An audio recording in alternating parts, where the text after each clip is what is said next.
Okay, so I want you to close your eyes for a second, just for a moment. Imagine you're standing in the middle of a massive server farm. A data center. A data center, right. Somewhere out in, like, Nevada or maybe Iceland where it's cold. All you see are these rows and rows of black monoliths. Blinking lights, the fans spinning constantly. Millions of processes a second. A symphony of computation. Exactly. And what's the sound you hear? It's a hum, right? A low, steady, rhythmic drone.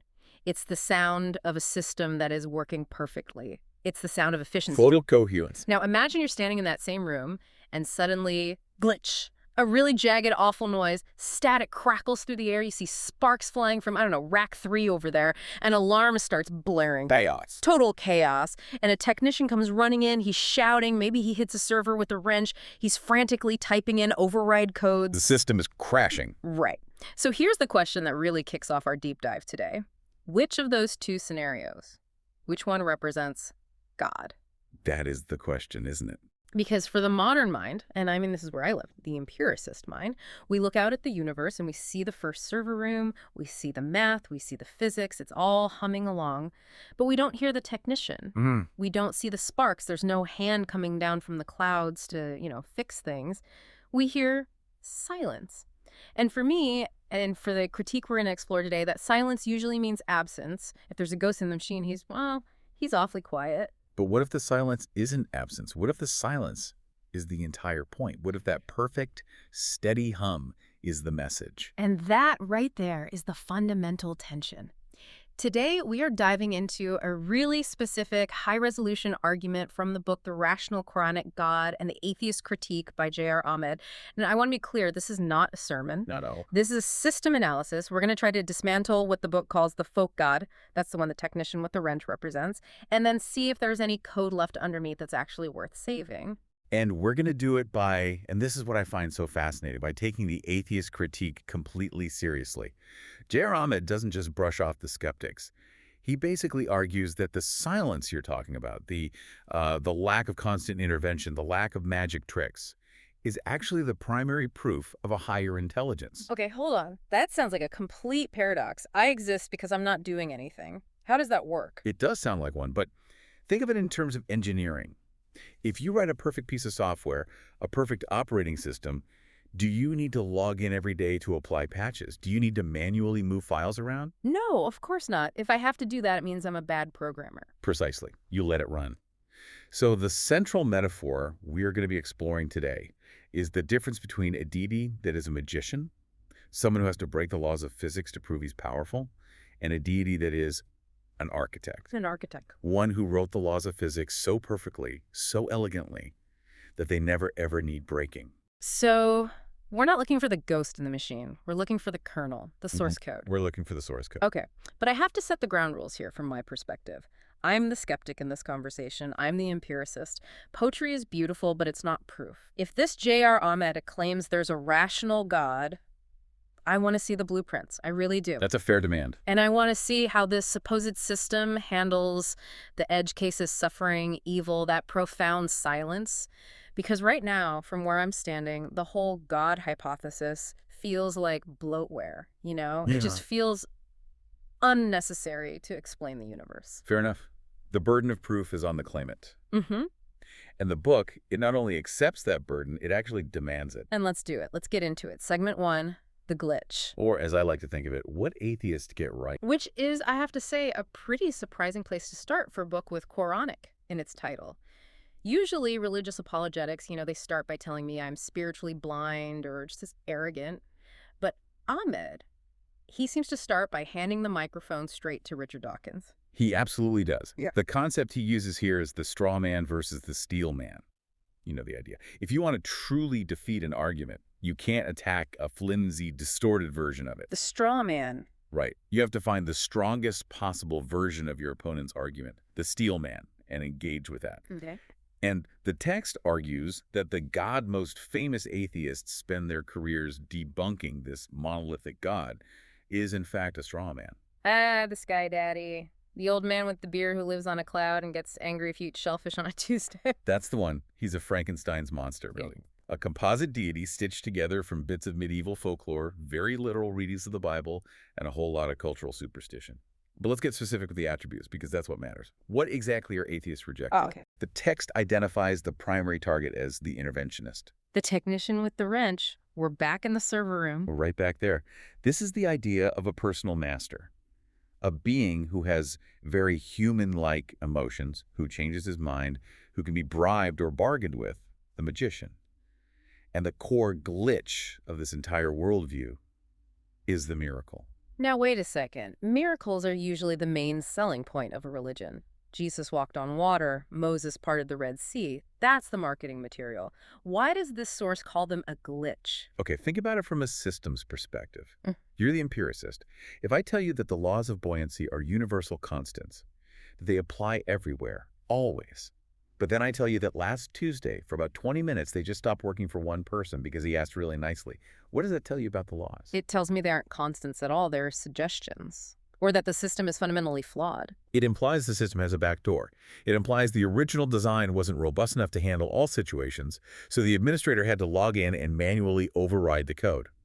J.R. Ahmed argues that believing in arbitrary miracles, the suspension of the laws of physics, is actually an insult to the creator. An insult. Yes, it implies he built a system that needs constant fixing. It's a patch. It's a hot fix for a buggy release. Precisely. If a software engineer has to constantly log in to fix bugs in his own program, we don't call him a genius. We call him a sloppy coder. We fire him. So when the atheist says, I don't believe in a God who would pause the sun in the sky just to win a battle, J.R. Ahmed's response is, good. His response is, you are absolutely right to reject that. That kind of God is a logical contradiction. If a creator is defined as perfect, then his act of creation, the universe, must also be functionally perfect in its operation.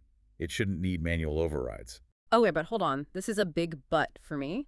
If you take away the miracles, if you remove the intervention, what is left? If God isn't answering prayers by, changing the outcome of a football game or magically curing a sickness, then isn't he just indifferent? Isn't that just a cold, empty universe? We will definitely get to the indifference question. That's a huge one. But first, the source argues we have to clear the rest of the cache. There are other false gods that atheism rejects, and the book essentially co-signs every single rejection slip. All right, let's run through the list. What's first? Idols and polytheism. That's the low-hanging fruit, really. Statues of clay or wood or gold.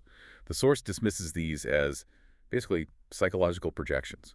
Humans have needs. We need rain for our crops. We need victory in war. We need fertility. So we invent a department head for each one of those needs. The Minister of Agriculture, the Minister of Defense, the Minister of Procreation. Exactly. But they're all just human constructs. There's no empirical data for them, obviously. They're just placeholders for natural forces we didn't understand yet.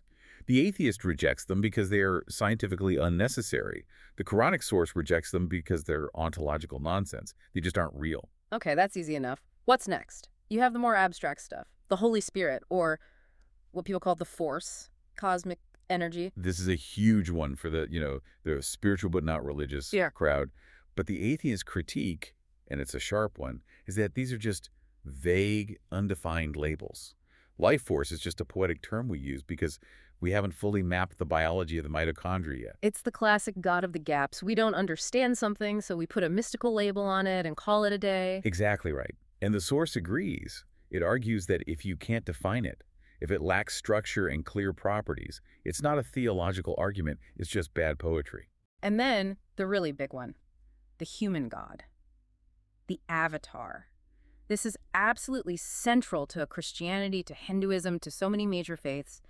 The idea that the infinite became finite, that the creator became one of his own creatures. Yeah, and the source is extremely hardline here. It treats figures like Jesus or Krishna as potentially historical figures, prophets, great teachers, maybe myths in some accounts. But it rejects the God-man duality as a logical impossibility. Why impossible, though? I mean, if you're going to posit an all-powerful being, can't that being do whatever it wants? Can't it become a man if it feels like it? Well, that's the old paradox, isn't it? Can God make a rock so heavy he can't lift it? The source's argument is that omnipotence doesn't mean the ability to do the logically absurd. It doesn't mean the ability to become your own opposite. God is defined foundationally as the sustainer. A human being is defined as the sustained. Yeah. You cannot be the battery in the toy that the battery powers at the exact same time and in the same respect. It's a category error. It's like saying the number 7 is also a banana. They're just two different types of things. Precisely. The atheist rejects the incarnation because there's no biological precedent for it.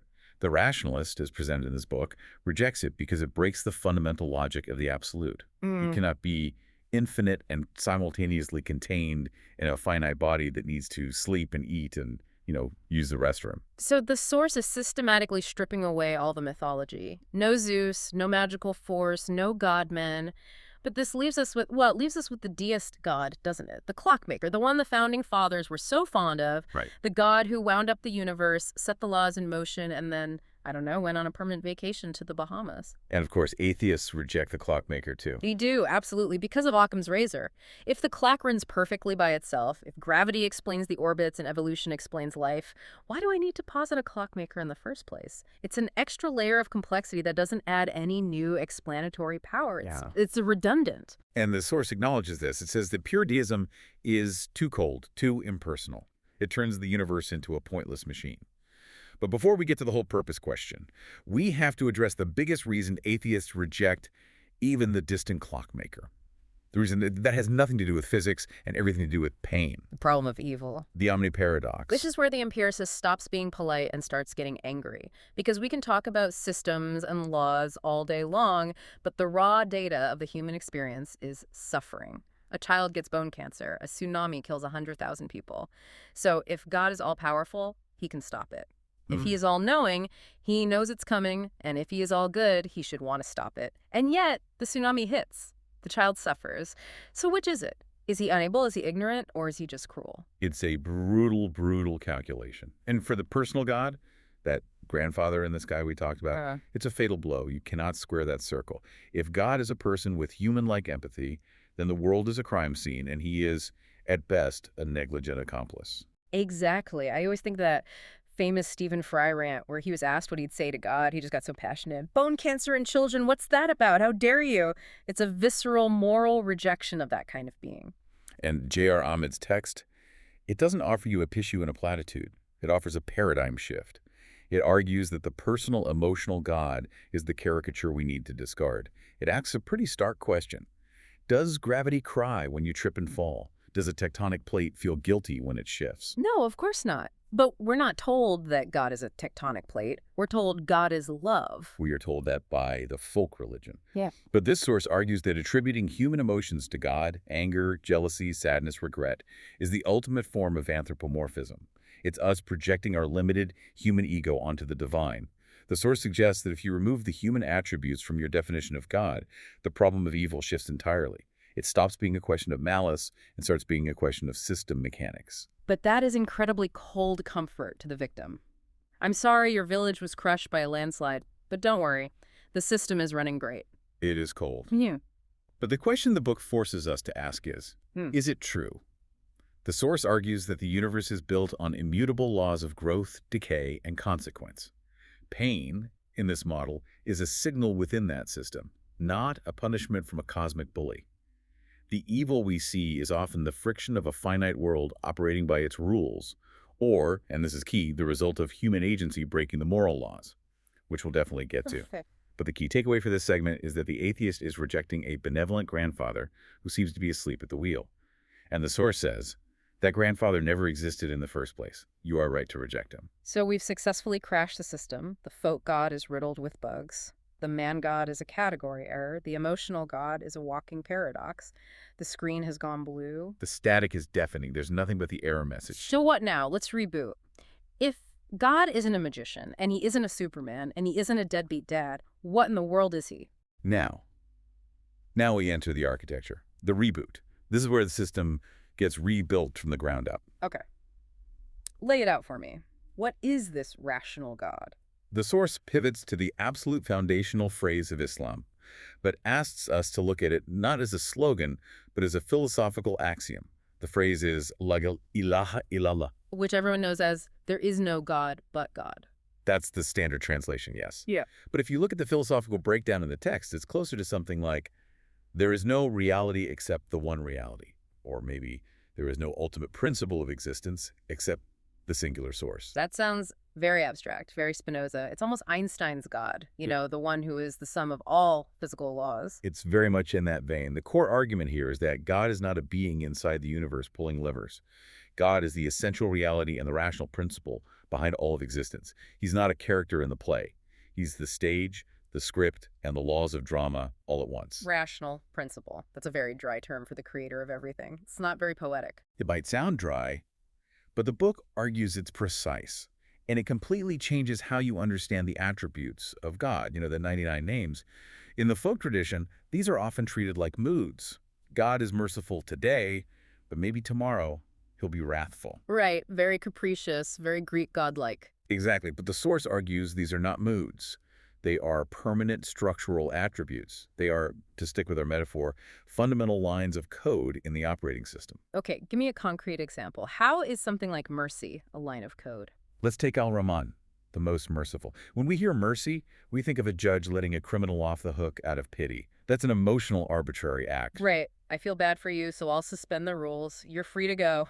But the source argues that Al-Rahman is structural mercy. It's built into the system. For example, mercy is the fact that the sun rises every single day to provide energy for life, and it does so for everyone, whether you're a saint or a sinner. Mercy is the fact that water has a uniquely high specific heat capacity, which allows it to regulate the entire planet's temperature.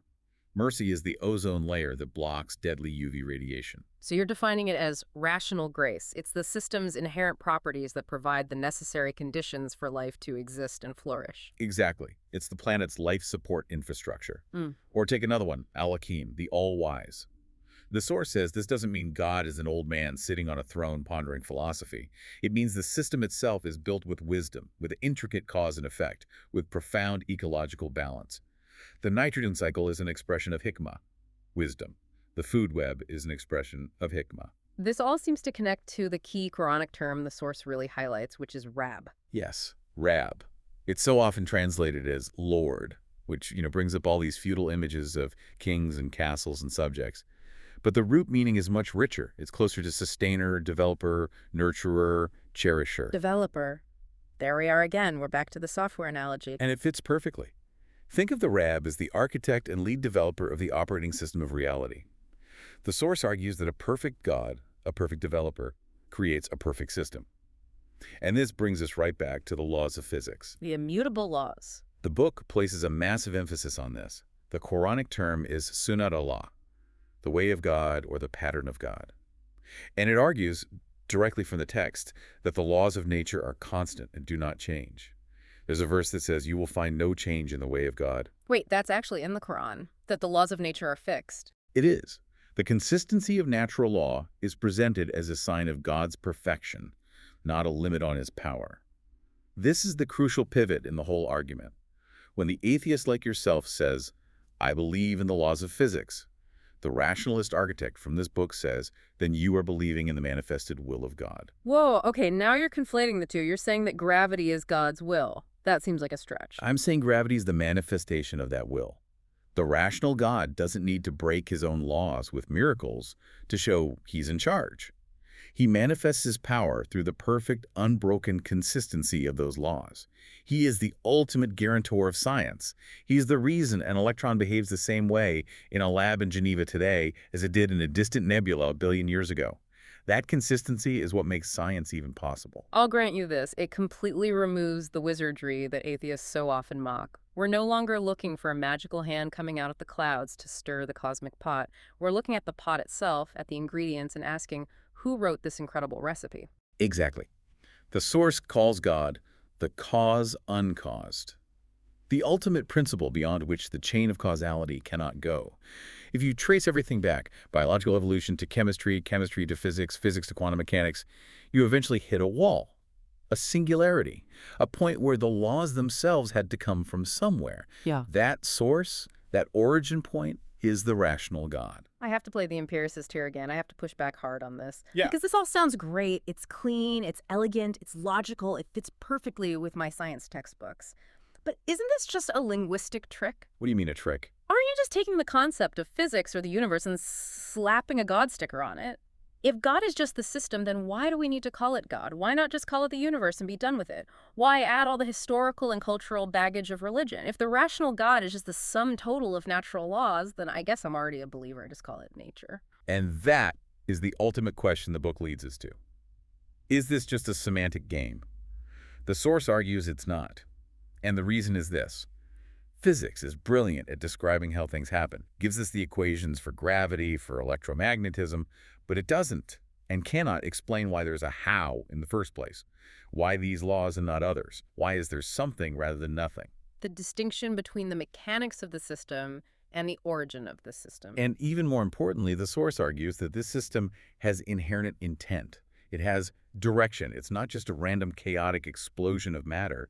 It's what the book calls a holistic blueprint that seems geared towards producing complexity, consciousness, and reason. Intent. Okay, that's the dangerous word right there, because intent implies consciousness. It implies a mind. It implies a plan. It does. And that leads us directly to the question of evidence. Because if you're going to claim there's a blueprint, I, as the empiricist, am going to say, show me the signature on the drawings. You claim there's intent. Prove it. All right, segment 3, frequency and flow. Or, as the book would put it, reading the code. The source gets very poetic around here. It has verses like, in nature's laws and patterns we can trace. But again, as beautiful as that is, poetry isn't proof. You're right. The verses are there to set the mood, to frame the argument. But the argument itself is structural. It introduces the core Quranic concept of ayat. Ayat. Now, that's usually the word for a verse in the Quran, isn't it? Like a sentence or a line. Yes, that's one meaning. But the literal, more fundamental meaning is sign or marker or piece of evidence. And the Quran uses this word interchangeably for its own verses and for natural phenomena. The sun is an ayat, the orbit of the moon is an ayat, the intricate process of photosynthesis is an ayat. So the universe itself is a scripture that can be read. The universe is the primary scripture. This is a crucial point in the book. It argues that blind faith is explicitly rejected by this rational God. The Quran, it points out, is filled with commands to think, to reason, to inquire. It constantly asks, do you not reflect? Do you not use your reason? Do you not look at the camel, how it is created, at the sky, how it is raised? It's asking its audience to gather and analyze observational data. It's commanding it. The argument is, look at the sheer complexity. But more than that, look at the coherence, how all the systems fit together. This sounds very much like the modern fine-tuning argument, the anthropic principle. It's the same idea, yes, but deeply integrated into the theology itself. The source points to what it calls the lucid coherence of the world. The fact that the universe didn't just collapse into random entropy a microsecond after the Big Bang. The fact that the fundamental constants of physics, the strength of gravity, the electromagnetic force, the strong nuclear force, are dialed into such an astonishingly precise degree. Right, the idea that if you changed any of them by even a fraction of a percent, stars wouldn't form. Carbon, the basis of life, wouldn't exist. We wouldn't be here having this conversation. Exactly. Okay, but the empiricist in me has a standard rebuttal for that, and it's a powerful one. The multiverse. If there are infinite parallel universes, each with slightly different physical constants, then statistically one of them has to look exactly like this. We just happen to be in the one where the numbers came up right. It's not design, it's survivorship bias. We're just the lucky monkeys on the typewriters who accidentally typed out Shakespeare. And the rationalist architect, according to the source, would say, perhaps. That's a logical possibility. But then it would pose a question of elegance. Which is the more elegant, more rational code? A system that requires generating infinite waste, trillions upon trillions of dead universes to produce one single success, or a system that is written for one perfect, precise execution. The source argues that when you see a program running this smoothly, a program that generates consciousness and reason and the ability to even contemplate its own existence, to assume it's all just a random glitch is actually the less rational, less scientific stance. So it's an inference to the best explanation, not a hard proof. It is, but here's where the argument takes a turn that I think is really unique. It moves beyond just physics and cosmology. It moves into axiology, the study of values. Values. Okay, now you're losing me. Physics and chemistry, I get. Gravity's objective, I can measure it. But morality, justice, truth, those feel subjective. They're cultural software. We invented them so we wouldn't all kill each other in the tribe. The source disagrees, and it disagrees vehemently. It argues that just as gravity is a physical law embedded in the very structure of the system, concepts like justice and truth are moral laws also embedded in the system. I don't see how can justice be a law like gravity? If I jump off a cliff, I fall. That happens 100% of the time. If I lie or cheat or steal, I might get rich. I might become president. Where is the immutable law in that? The law isn't in immediate magical retribution. The law is in the long-term stability of the system. The source argues that Hawka, that means both truth and reality, is the baseline standard. When a system, whether it's an individual person, a society, or an entire civilization, aligns itself with falsehood, with injustice, with corruption, it introduces instability into its own structure. You mean social entropy? Social entropy. Exactly. Think about it on a macro scale. Does a society built on lies, on corruption, on oppression, does it survive in the long run? Well, historically, no. They all seem to collapse eventually. The Roman Empire, the Soviet Union. Eventually, the lies and the rot catch up with them. The math doesn't work anymore. They crash. The system is designed to reject them. The source argues that just like a bridge built with flawed physics will eventually collapse under stress, a life or a society built on flawed values will also collapse. It might take longer than the bridge, it might take a generation or two, but the collapse is just as inevitable. It quotes a line, "Values true, no human hand did mold. They are discovered, not invented." So in this model, morality isn't a set of arbitrary rules imposed by a grumpy judge in the sky. It's more like an operating parameter, a guideline from the manufacturer's manual. Exactly. If you lie consistently, you create cognitive dissonance in yourself. You erode trust in your community. You damage the social network. That is a real cause and effect relationship, just as real and predictable as the laws of thermodynamics. That is a really fascinating pivot because it completely moves the conversation. It shifts from, is there a God, to how does the system of reality actually work? And by extension, how do I align myself with it for optimal functioning? If God is the ultimate reality, then worship isn't just about bowing down in a specific direction. It's about aligning with reality. It's about acknowledging the laws of the system, both the physical and the moral, and then living in harmony with them. So under this definition, if I, as a scientist, acknowledge the reality of the climate crisis and then work to find solutions, I am engaging with the ayat. I'm performing an act of devotion. You are respecting the balance. The Quranic term is a mizan of the creation. You are acting rationally in accordance with the evidence. In the eyes of this source, that is a profound form of devotion. I really like that. It bridges the gap between the laboratory and the temple. It makes them part of the same project. Yeah. But I still have a major problem. Go on. What is it? It's the people, the institutions. Because if this God is so logical, so rational, so accessible, if he is just the reality in front of my face and the faculty of reason inside my mind, then why is organized religion so often toxic? Why do we have popes and imams and kings and gurus all claiming they have the exclusive password to the mainframe? Why do I need a middleman to talk to reality? You don't. And this is where the source gets truly radical. I mean, politically and socially revolutionary. Segment 4, the firewall. This is the radical political implication of the concept of Tawhid. Tawhid, which is, again, usually translated as the oneness of God. And usually we'd think of that as a purely theological statement. God is one, not three, or God is not a pantheon. But J.R. Ahmed argues it's much more than that. It is a declaration of human independence. Okay, you have to connect the dots for me. How do you get from God is one to political revolution? Just follow the pure logic of the statement. If God, this rational principle, this singular source of all reality and law, is the only sovereign, if God is the only ultimate authority, then what does that make the king? He's just a man. And what does that make the priest or the imam? Just another man. Exactly. It completely flattens the human hierarchy. It deletes the concept of a divinely ordained ruling class. The source explicitly lists the false authorities that this rational God commands humanity to reject: kings, dictators, and the clergy. The clergy, but this is a religious book, isn't it? Is arguing from the Quran. It is a book about the Quran, but it is fiercely anti-clerical. The source absolutely rejects inherited tradition and blind dogma. It argues that no single group, no institution, no priesthood owns the interpretation of the truth. That sounds like the Protestant Reformation or the Enlightenment. Dare to know. It's the ultimate democratization of faith. Yeah. The source argues that if you follow a scholar blindly, or if you follow tradition just because your parents and their parents did it, you are committing a form of shirk. And shirk is the greatest sin in Islam. It's idolatry, worshiping false gods. But here, the false god isn't a golden statue. The false god is the scholar. It's the institution. It's the tradition itself. You are setting up a human rival to the divine intelligence. You are allowing another human being to write your code for you instead of learning to read it yourself. So the rational God hates groupthink.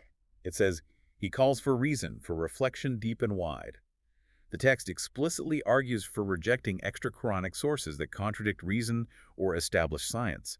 It specifically mentions hadith and folklore that have crept into the faith over centuries. Stories about flying horses or superstitious rituals that have no basis in the core text. All the glitchy stuff we talked about in segment 1. Exactly. The source's position is delete it. If it contradicts the lucid line of the Quranic argument, or if it contradicts observable reality in science, then it is not from God. It's from man. It's a virus that has infected the software, and it needs to be quarantined and removed. I have to admit that is incredibly appealing to the skeptical mind. It's essentially an open source faith. It is. The relationship is direct and unmediated. The individual, the code. The code being both the book and the universe. You don't need a system administrator to grant you special access. You have the user manual and you have the system itself running right in front of you. Read them. Engage with them. It empowers the individual user, Yeah. but it also puts a tremendous amount of responsibility on that user. It does. It completely removes the comfort of outsourcing your morality or your intellect to a priest. You can't just pay an indulgence or mindlessly repeat a mantra. You have to think.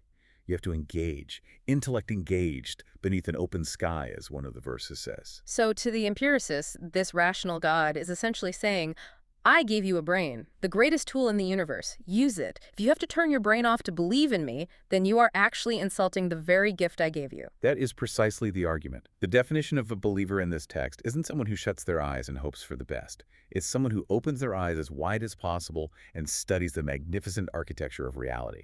Okay, let's try and bring this all home. We've covered a huge amount of ground here. We've journeyed from the noisy, glitchy, chaotic factory of the folk god to the silent, efficient, humming server room of the rational God. We've effectively moved the conversation from magic to mathematics. And as an empiricist, I have to say, the magician is easy for me to dismiss. I can disprove a talking statue. I can disprove a man walking on water if I have the cameras rolling. But the architect is much harder to shake. Because the architect's evidence is woven into the very things you already accept as true. Right. The debate is no longer about whether magic exists. The debate is about the origin of the laws of physics themselves. I accept the laws. The rationalist accepts the laws. We just disagree on whether those laws have an author. And that is the synthesis the source is inviting us towards. Yeah. It's inviting the listener not to believe in that traditional blind sense. Yeah. Don't force yourself to accept a fairy tale that your reason rejects. It's inviting you to read the code. To look at the cause uncaused. And just think, The source defines God as al-haq, the ultimate reality, the truth. So here is the final provocative thought for you, my friend, the empiricist. okay, hit me with it. You believe that reality exists, correct? Yes, obviously. And you believe that this reality is governed by consistent, predictable laws. I do. That's the fundamental basis of all science. And you believe those laws are, at least in principle, knowable through reason and observation. Yes, that's my... Then, according to J.R. Ahmed's definition, are you not already engaging with the rational God? Even if you just call it the universe or nature. That feels like a trap, a very clever philosophical trap. It's not a trap, it's an invitation to see a convergence. If the primary attributes of God are the truth, the source, the system, the lawgiver, then the scientist in the lab diligently studying an atom is, in a very real way, the ultimate worshiper. You're saying the lab coat is a kind of clerical vestment? I'm saying the sincere study of the creation is the sincere study of the Creator's mind. There is no division. I think I need to sit with that for a minute. That's a lot to process. The system is running, my friend. The hum is there, whether we hear it or not. The question is, do you recognize the developer? Or do you just stand back and admire the software? This has been a heavy one, a really deep one. We've untacked the rational Quranic God and the atheist critique. We've looked at the glitch, the reboot, the evidence, and the firewall. And hopefully we've given you some new code to run in your own processor, some new questions to ponder. Keep listening to the silence. It might be telling you something after all. Take care. See you next time for another deep dive.